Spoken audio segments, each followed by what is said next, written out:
start again. Kindly tell us something about yourself. Okay, sir. So my name is Dabholkar Vasant Prasad. I am native of Western Ghat region of Maharashtra. I completed my schooling from government schools till my higher secondary education. Then I moved to Mumbai University for my engineering graduation. And my hobbies and interests are rangoli making, vlogging, arranging street plays, and acting in a local folk art named the Shauta. Okay. Now, what is the difference in physical features between the ancient human beings and current human beings? The ancient human being had not that much erect posture, whereas current human being, which is Homo sapiens sapiens, which is much advanced than ancient being, have the erect posture. Even the bipedalism is very much prominent in modern human being. Earlier, uh, the spinal cord was not that spinal cord and the backbone structure of ancient human being was not that erect, so that No, they were that you have already said about backbone. What else? the brain structure of ancient being was not that You can't see brain from outside. Can you see brain from outside? cranial capacity was smaller than Homo sapien. Like it was around less than 1000 cc for ancient being, and now for the human being it around 1200 to 400 cc. Okay, what else? Then the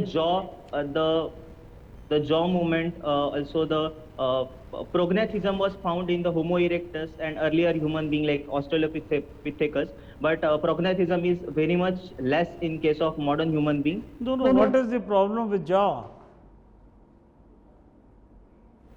What, sir? You said about jaw, you were saying something. What is the problem in jaw? What is the difference?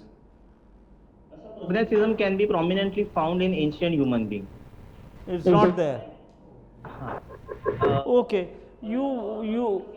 okay, fair enough. You would have heard about Warrior Alvin. Can you tell us something about him? Yes, sir. Warrior Elvin was a field anthropologist. He worked very diversely in India for the Indian tribal studies, especially in the northeast. Warrior Elvin have his prominent work. As far as my knowledge goes, he worked with the Naga tribe, and he found out some medical issues with them, and he associated their issues with their traditions. But Wherein healthcare issues. did he work anywhere else in India also apart from Nagaland? So I'm not sure, but I think he worked with the Central Indian tribes like Gonds and all that. But sir, I'm not sure about it. But I heard he worked in the Northeastern Frontier Agency, not in Nagaland. Have you heard of Northeastern Frontier Agency? Yes, sir. Current day it's Arunachal Pradesh. Yeah. Okay, now the startup, you were a finalist in a startup. What kind of a startup was that? It was waste cleaning mechanism and making money from selling waste. It was based on that. It was recycling of waste basically. I took inspiration, me and my team took inspiration from a local municipality named Vengurla municipality, wherein the municipal officer he segregated the waste and accordingly he made So a what is tourism. the follow up after that? After that you have forgotten about it? No, sir. It was just competition at the college level. My intent was not doing startup as my career choice. Why not? Why not? Why not? So I just wanted to test my startup skills in that competition. How many startups are there in India today, including unicorns? Sir, I'm not able to recall that, sir. My last question is, what do you think of giving minority status to Hindus in some states where they are in a minority? Sir, as minority definition is not clear by the judiciary or by the constitution, it will depend on the judicial decision, but for the benefits in certain states where Hindu religion is in minority, the benefits should be given to uplift them if their condition is vulnerable. Where is the matter now? So I think it's in Jammu and Kashmir and Punjab and Lakshadweep. No, where is this matter? In judiciary somewhere? Sir, right now I am able to recall where is that. Thank matter. you. Thank you. Mr. Vasant, Yes, sir. you know, this is an age of stress, pressures on people like you, less pressures on people like us. Tell us the kind of pressures that the young people of your generation face. What are the kind of pressures? So mental health is a serious issue as far as Indian population is concerned, because in Indian society mental health is not considered as a illness, a symbol of illness, and we often do not talk about mental health with our peer group or medical professionals, because we think that it's a common thing, but it's not common thing. The role of peer group is very important, because a kind of stress or the problems the youth, overall youth is facing, it's leading to hamper of their productivity, and it's also making hindrances in their career. So peer group, our family members and our loved ones are the one we should seek help of for resolving any mental issues or dilemma in the mind. My question was, what are the kind of pressures that people like you and your generation feel? Mental health, yes, I can understand, but what are the pressures that are on the mind? What are the kind of pressures? Are they peer pressures? Are they family pressures? That is the question. Okay, sir. I'll try. So, anxiety issues are there with the youth. Also, career issues are there because of lack of employment opportunities. There is also mental pressure of relationships the youth is going through. The family pressures for the career choices. Also, for getting married, the pressure from the family members is there. But these are the pressures, these are the kind of pressures all of us also faced in our generation. The similar pressures in your generation. What is the difference? But why do you people always talk about stress, pressure? We never used to talk about stress and pressure. So I think the venting out of pressure is very important. There are not much mediums by which we can relieve our stress. So current generation is talking much about this stress and mental. How do you deal with these pressures? So my way of dealing with this pressure is talking with my friends and my family members and making the issue very clear what kind of problems I am facing. If I am not able to talk with them, I just stay alone and just try to resolve my conflicts by myself. I think solitude is my best friend, wherein in loneliness I can find my peace and I can resolve my issues. Okay. Now, Mr. Vasant, tell me about the governance in Maharashtra. Do you think it is good? Is it average? It is not so good? It is bad? You must have experienced it in your day-to-day life. Yes, sir. So as far as governance is concerned, Maharashtra is developed state wherein developmental policies of Maharashtra are going very good. But as far as local rural government is concerned, I think more and more funds should be devolved at the Panchayati Raj institutions. Because when we see other states like Kerala, also the West Bengal, we can see more and more funds are devolved to the Panchayati Raj institutions. But in Maharashtra, more and more centralization tendency we can find. So this one issue. Also the social issues are not that much addressed, like farmer suicide or the dowry problem of eastern Maharashtra. Also drought situations in Vidarbha region is not that much addressed.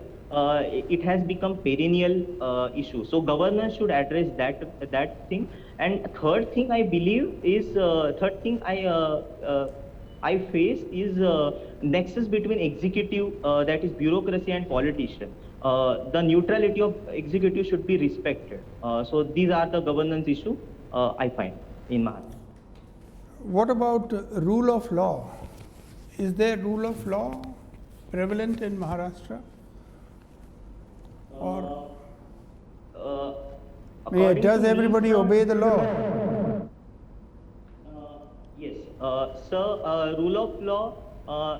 I think it's the popular opinion that Maharashtra is doing good in police department.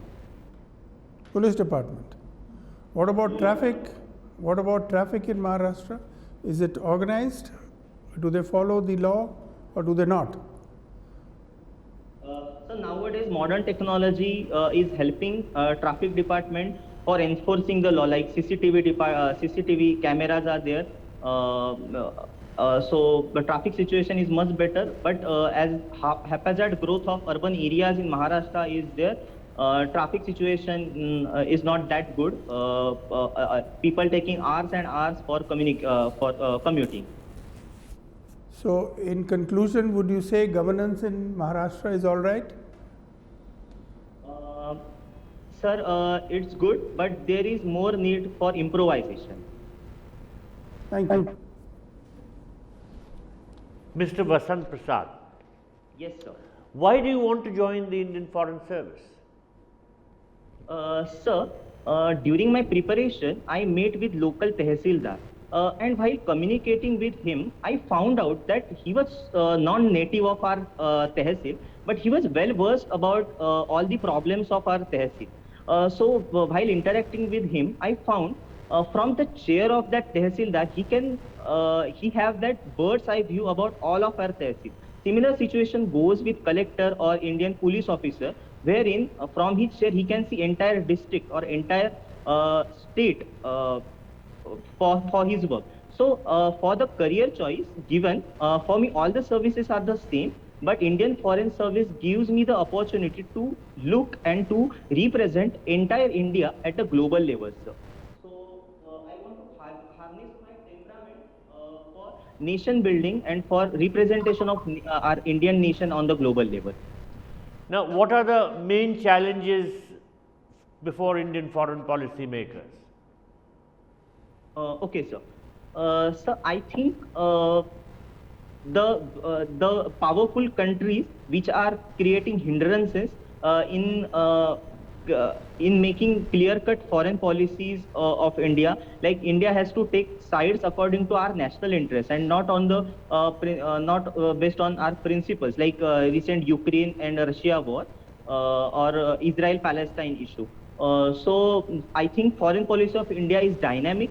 It's not of static nature, and India abides by its national interests rather than any other principles or timely stand. Now, why is SARC inactive and what are its future prospects? Yes, sir. Sir, SARC having his member, is one of member as Pakistan, and as we know, our relation with Pakistan are cordial in nature, and Pakistan is making that way hindrances in shaping our foreign policies with respect to SARC.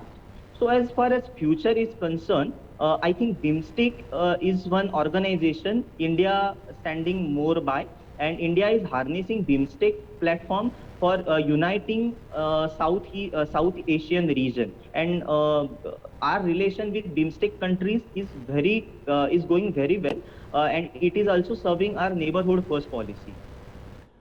What can you tell me about the recent visit of the Foreign Secretary of UK? Yes, sir. Sir, as Brexit is there, UK has been important foreign partner of us. There are defense agreement, there are economic agreements with UK. So I think India need to harness on its economic diplomacy front with UK. No, no, I wanted to ask you about the recent visit of the UK Foreign Secretary. What did she come here for? What were the talks about? Sorry, sir, I am not able to recall that. All right, thank you. Okay, Vasant, you have some very interesting hobbies, Yes, ma'am. like Rangoli. Now, what is Rangoli known as in different states? Can you tell me? Yes, ma'am. In our Maharashtra, there are two types of Rangoli which are famous. One is Sanskar Bharati and other is dotted Rangoli, which we locally call Tipkanchi Rangoli. I was actually asking in other states what is it called? Say for example in Uttarakhand what is it called?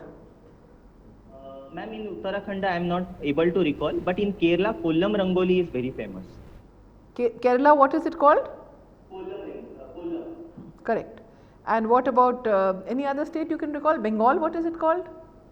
No, ma'am, I am not able to Never recall mind, that. never mind, all right. And you do street plays, huh? Yes. So these are basically an instrument of communication and messaging, right? Yes, So ma'am. if you were to try to reach some message across in the northeast part of India, which instrument would you use for communication purposes? It's called enter educate approach or infotainment, right? Through entertainment you educate. So which tools would you use in the northeast part of India? Okay. I think mainstreaming of northeast part is very important. No, I'm not talking mainstream important. I'm talking about specifically which instrument of communication in enter educate would you use for northeast part of India? Okay. I think local folk art of northeast can be the best, like Satriya dance, or their local folk art like Naga dance, or Manipuri music, Tripura dance, and also their martial arts of Manipur can be the best because they can connect more with the folk art. Okay, all right. Now you belong to Sindhudurg. In our mythology, what is the significance of Sindhudurg? Sindhudurg was earlier part of Ratnagiri district, and 40 years back it named as Sindhudurg on the name of fort made by King I asked you a Shivaji. question. In our mythology, Hindu mythology, what is the significance of Sindhudurg? Ma'am, Sindhu means sea and I Durg understand. means, In our mythology, what is the significance? ma'am, I am not able to recall Okay, doesn't about matter. mythological The evidence. Pandavas spent the 13th year of their Agyatwas there, supposedly, and the king of Sindhudurg, he assisted them and actually accompanied them to battle. Okay, doesn't matter. Okay, now, Maharashtra is one of the 3 big pharma states of India. What has been the impact of COVID on the pharma industry in India? Okay, ma'am. Pharma industry got its boom after COVID because there was urgent necessity of pharmaceuticals. And as far as Maharashtra is concerned, Maharashtra's pharma industry provided as a hub to Indian pharmaceutical needs. But as far as API issue is concerned, on which we are morely depend on China, it shown hindrances in our progress with respect to pharma industry. Okay. And I never asked the API question, but since you raised it, it's a very important question and I must ask it now. What percentage of our imports are APIs from China? Ma'am, I'm not sure, but it's around more than 80% we are importing from China. And any important everyday drug that you can name whose API is imported from China? Ma'am, I'm not able to recall right. Never mind. Paracetamol, vitamin C, all from China. Now, what are the main barriers in development of the API industry? Ma'am, raw material for API is not available readily in India. So we are What is the raw dependent. material for API? What is the raw material? Pardon, ma'am? What is the raw material for API? Ma'am, I'm not sure about it. Okay, doesn't matter. That's okay. Last question. You're from the Konkan region, huh? Which is the richest region of Maharashtra, right? Yes. And it is agriculture based, fishing based, right? So has there been any impact of the farm laws that were there, that have now been pulled back in Maharashtra. First tell me what were the 3 farm laws and has there been any impact? Was there any agitation? There wasn't as such, right? Just give your analysis of that. That's the last question. Okay, ma'am. Farm laws. First is APMC related. Then essential items related. Second Essential one. commodities. And third one, I'm not able to recall that right now. But as far as Konkan region is there, it's not agriculturally that way developed because of laterite soil. Only rice production and cash crop production is there. So Has for there been cash, any impact of, was there any agitation, any views regarding the farm laws in this area? yes, ma'am. Yeah, the farmers of Konkan region were in favor of farm laws for the mango selling, because for the mango selling, region of farmers of this region are facing much more hindrances, wherein they have to sell it in the Mumbai market, which is 8-hour distance from our region. But Goa market is very nearby, which is like 1 or 2 hours. Correct. But we can't go and sell to Goa because of APMC hindrances. So we have to go to Mumbai, which is far more. All right, so change of place of market flexibility was helpful. Offshoot of this, how is MSP calculated? Just one sentence, tell the formula. I'm not able to recall, ma'am. Okay, thank you. Thank you so much. Our discussion with you is over. Kindly switch off for 2 minutes. We will reconnect with you to give you feedback.